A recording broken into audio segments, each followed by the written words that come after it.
Welcome to the layer-by-layer overview of Psalm 45.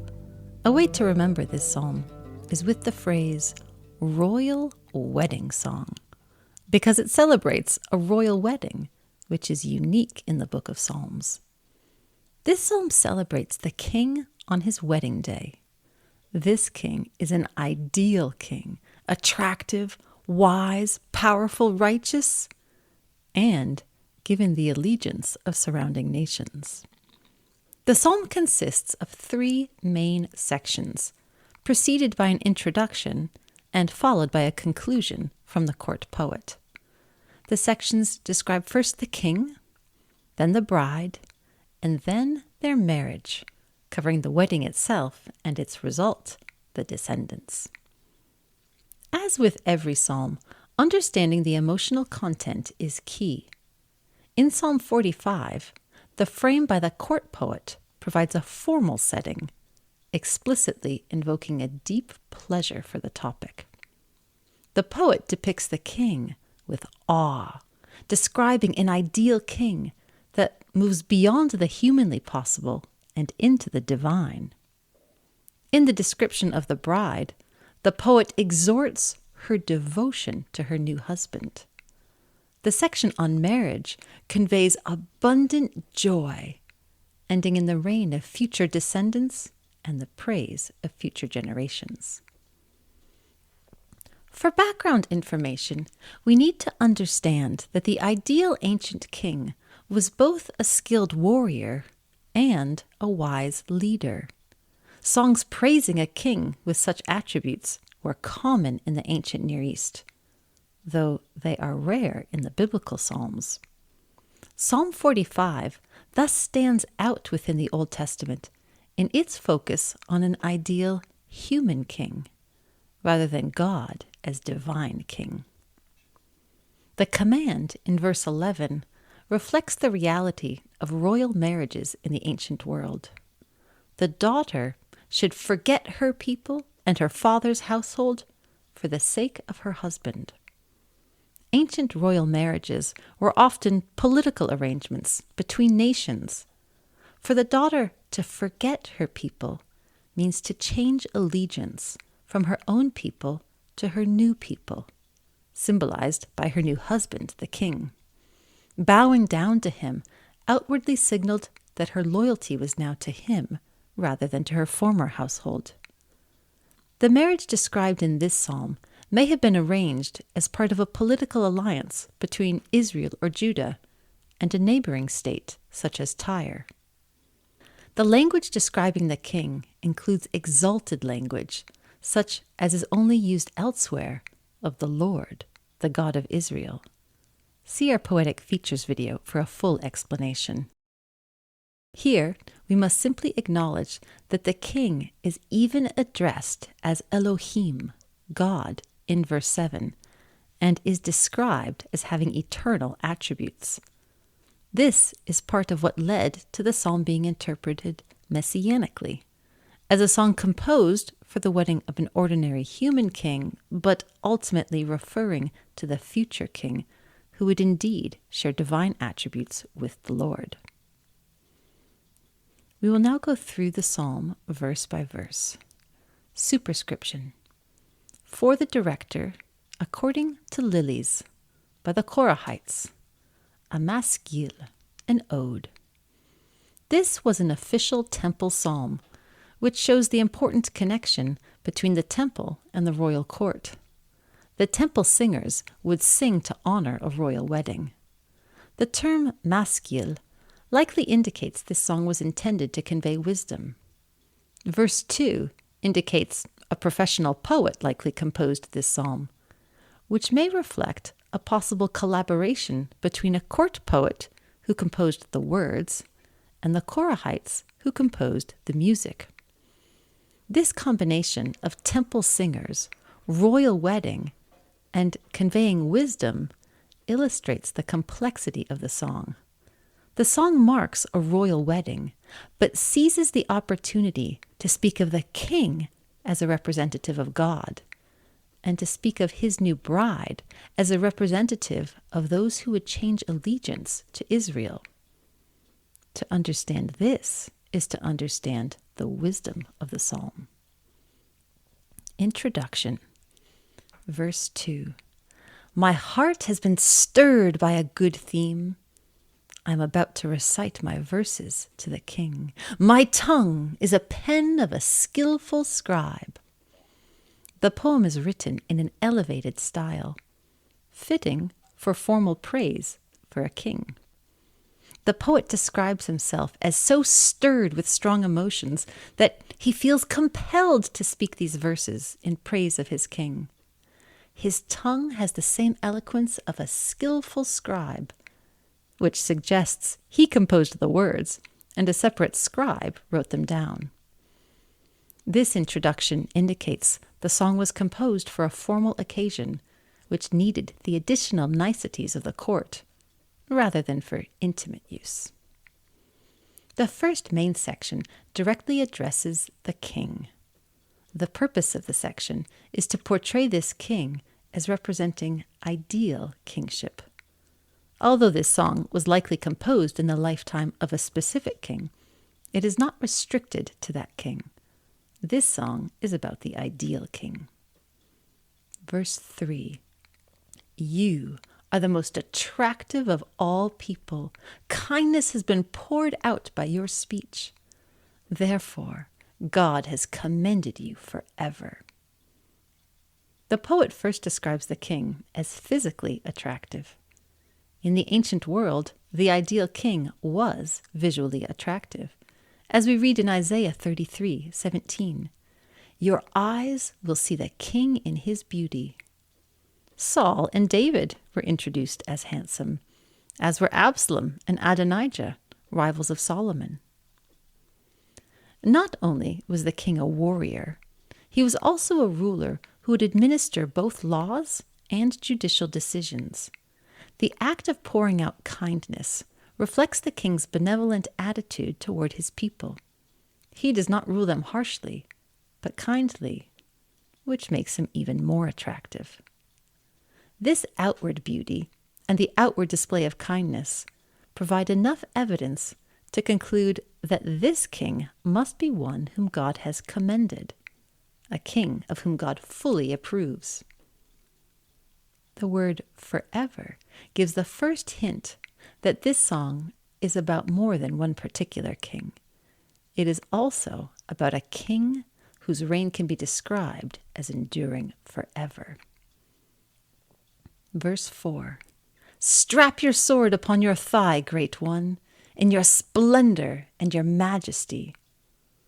The poet now urges the king to perform the duties of a king, to assume his military power, represented by his sword, and to go to battle in full splendor and majesty.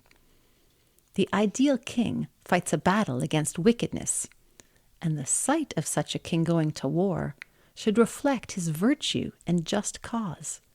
The splendor and majesty visibly indicate the underlying reality that this king is worthy of great praise.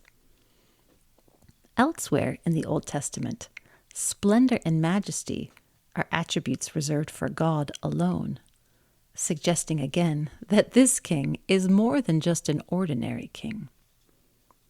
Verse 5. And in your majesty victoriously ride for the cause of truth and humility, righteousness. And let your right hand show you awesome things. This vision of the righteous warrior becomes more elaborate. The king not only engages in battle, but he's victorious, motivated by all the right reasons: truth, humility, and righteousness. He is not going to battle to gain gold or glory or land. This king fights for what is right, and he fights on behalf of the weak and helpless. He does not twist the truth for self-interest. He is led by truth and does what is right. The term awesome things, elsewhere in the Old Testament, nearly always refers to God's redemptive acts, especially the exodus from Egypt. The right hand represents the military strength of the king. if he is able to accomplish awesome things by it, he is indeed acting just like the God of Israel, using his strength to redeem the humble for the sake of truth and righteousness. Verse 6. Your arrows are sharp. Peoples will fall under you, in the hearts of the enemies of the king. This verse has an interruption.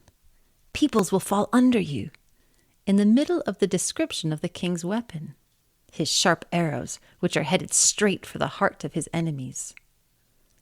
Those the king protects would rejoice at the king's going to battle, because they know that the battle ensures their security. The military prowess of the king has been vividly displayed, his visible splendor, his just cause, and his victory. Verse 7. Your throne, God, is forever and ever. The scepter of your kingdom is the scepter of righteousness. This verse directly addresses the king as God, a concept previously implied many times. The human king's role was to represent God to the people, but this verse stands out in contrast to the rest of the Old Testament, which focuses on the exclusivity of the Lord alone as God. In many Psalms, the identities of the king and of the Lord become blurred, leaving it unclear who is acting. Our Poetic Features video for Psalm 2 illustrates this well. This was understood as explicitly messianic, referring ultimately to a future king who would truly be God himself. The throne represents the kingdom, described here as lasting forever and ever. When associated with God, this would be understood as the kingdom of God. When associated with a human king, this would refer to an ongoing dynasty, with successive generations descending from this king, continuing to govern the kingdom. Like the throne, the scepter represents the kingdom, or how the king rules. The summary description shows Israel sought a rule characterized by righteousness. That righteousness itself is shown by bringing aid to the humble and helpless, and bringing justice to the wicked, the very actions the poet described in verses 3 to 6. Verse 8, you love righteousness, and you hate wickedness. Therefore, God your God has anointed you with the oil which is rejoicing more than your companions. Repetition nearly always underscores the focus. Loving righteousness and hating wickedness are the centerpiece of this king's rule. Everything else mentioned illustrates this character and behavior. The devotion to righteousness, including exposing and judging wickedness, lead to rejoicing. The connection between righteousness and rejoicing is indirect. However, God's pleasure in the king's character and behavior prompts him to anoint the king, signifying the king's designation for a special purpose. Rejoicing here seems presented as an actual role, a responsibility for the king to fulfill. It is not merely the emotional response to pleasant circumstances. It is a special function the king is called to perform. Israel was often called to feast and rejoice before God. The king is here called to rejoice even more than his companions. Rejoicing was the sign of a fulfilled relationship. A rejoicing king was one whose God had fully provided and protected, motivating him to rejoice. The king who loved righteousness and hated wickedness would not only be able to rejoice for all the right reasons, but it was his duty to do so. Verse 9. All your clothes are myrrh and aloes and cassia. From ivory palaces, stringed instruments have caused you to rejoice. This section began with a general description of the physical attractiveness of the king. It closes with an appeal to the senses. Myrrh, aloes, and cassia were highly fragrant spices, commonly used in celebrating a royal wedding. Ivory palaces were palaces luxurious enough to include objects made of ivory, such as furniture with ivory inlays. Alongside the smell of the spices and sight of the ivory is the sound of stringed instruments, producing beautiful music. All these delights cause, in an immediate sense, rejoicing, but they are the celebration of the real cause for rejoicing, the king who is devoted to righteousness. Verse 10. Princesses are among your treasures. A queen has taken a stand at your right hand in the gold of Ophir. The final verse in this section, addressed to the king, introduces the women involved in a royal scene, princesses and a queen. The presence of princesses indicates the international renown of the court, and the presence of a queen likely denotes the queen mother, that is, the mother of the king. The gold of Ophir was known for its purity and high value, so a queen mother arrayed in the gold of Ophir would further indicate the wealth of this kingdom. The poet now turns to the most relevant woman in this narrative, the bride. Verse 11. Hear, daughter, and see, and incline your ear, and forget your people and your father's household. To address someone as daughter may convey either affection or respect. The instruction to see and incline your ear reflects common wisdom patterns in which the audience is urged to pay close attention before the wisdom itself is imparted. The bride has one responsibility: to transfer her loyalty from her family of origin to her new husband. To forget does not mean to cease to remember, but to cease to be loyal. She has a new loyalty, and she must prioritize that over her old loyalties. Verse 12. So that the king will desire your beauty, because he is your husband, and bow down to him. Just as the king was first described as physically attractive, as a visual representation of all his characteristics, so the bride's beauty also represents all that she has to offer to the king. The king should delight in his new bride, including the strong sexual connotations often associated with the verb desire. This delight, however, is dangerous unless she abandons her previous loyalties and becomes devoted to her new king. This may hint at how Solomon's foreign wives ultimately turned his heart away from the Lord, since they did not abandon their former loyalties. The final command to the bride is to bow down to her new husband as an appropriate outward sign of her new loyalty. She was not only gaining a new husband, but also gaining a new king. Verse 13. And daughter Tyre, the richest of people, will seek your favor with a gift. If the bride devotes herself to her new husband, she will be richly rewarded. Daughter Tyre likely refers to the city of Tyre, an extremely wealthy merchant city, and perhaps the bride's own home. If the bride herself came from Tyre, then her transfer of loyalty would here be publicly endorsed by her own people. Now that she is the new queen of Israel, they would seek her favor even more than they did when she was one of their own. The exchange of loyalties is portrayed as highly beneficial for the bride and her people alike. With both main characters introduced, the poem elaborately describes the marriage ceremony, which has all the elements of royal grandeur. Verse 14. The princess is in her chamber with all kinds of valuable goods. Her clothing is made from gold settings. In our understanding of ancient weddings, their ceremony likely began with the bride being prepared in her chamber before being led to the king. This setting in the chamber Thus begins the official ceremony. It begins surrounded with wealth and luxury. Verse 15. In embroidered cloth she will be led to the king. Young women after her, her female companions, being brought to you. The princess is now led to the king, dressed in expensive embroidered cloth, and accompanied by her young lady servants. These servants would be a mark of her wealth and status, as well as being practically very useful.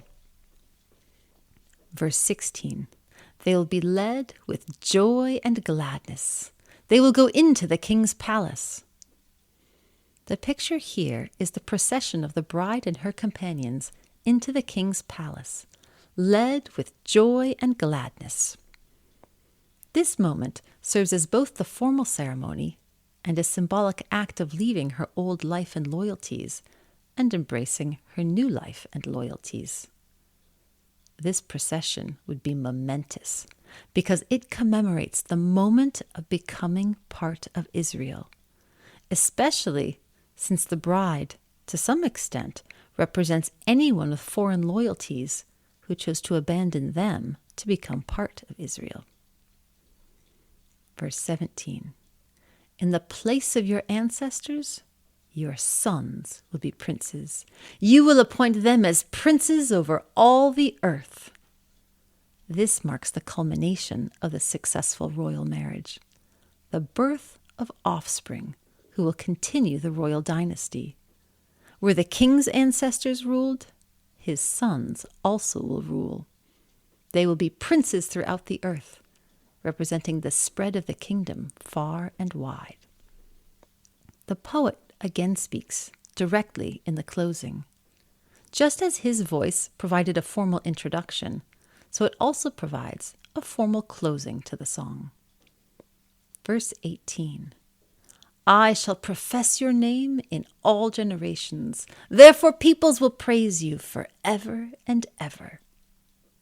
Success for an ancient king was not confined to his lifetime, but it extended through the lifetimes of later generations. The poet speaks with the knowledge that his voice will continue as long as the song is sung. His words will continue to profess the praises of the king in generations to come. To profess a king's name is to proclaim his renown. Two techniques are used in the Hebrew in the phrase all generations, where the poet uses repetition to emphasize each and every generation, or every single generation. These phrases are usually reserved for the Lord. The song begins with elevated language, and it closes with elevated language. This ideal king, worthy of a foreign bride's loyalty and followed by generations of princes, should be remembered and praised throughout all generations. This royal wedding song is not about romantic love. Instead, it is about rejoicing, which comes from properly aligned loyalties.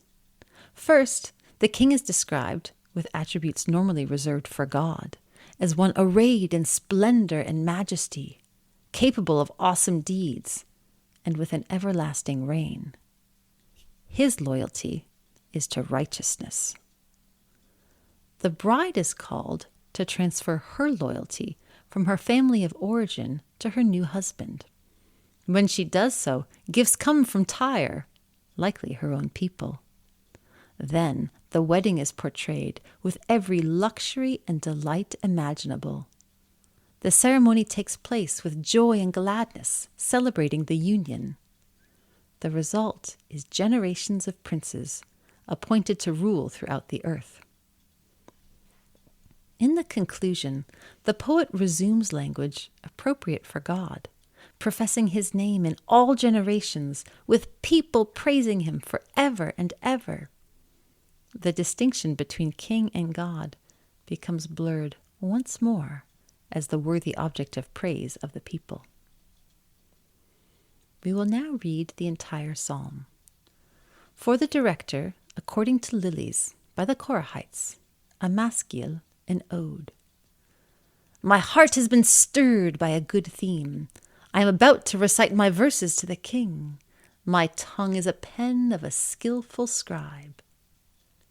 You are the most attractive of all people. Kindness has been poured out by your speech.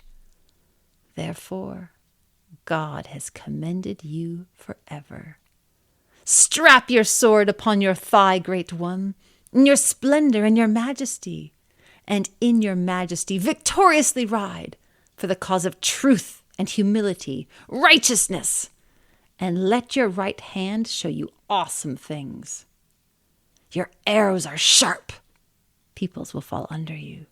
In the heart of the enemies of the king, your throne, God, is forever and ever. The scepter of your kingdom is the scepter of righteousness.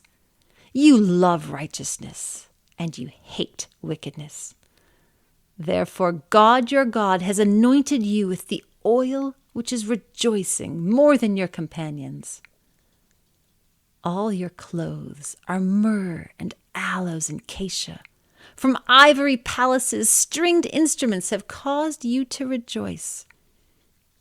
Princesses are among your treasures. A queen has taken a stand at your right hand in the gold of Ophir. Hear, daughter, and see and incline your ear, and forget your people and your father's household, so that the king will desire your beauty. Because he is your husband, and bow down to him. And daughter Tyre, the richest of people, will seek your favor with a gift. The princess is in her chamber with all kinds of valuable goods. Her clothing is made from gold settings. In embroidered cloth she will be led to the king.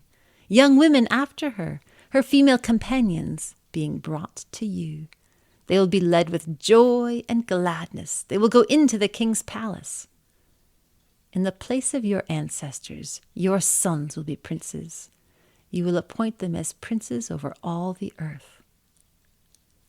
I shall profess your name in all generations. Therefore peoples will praise you forever and ever.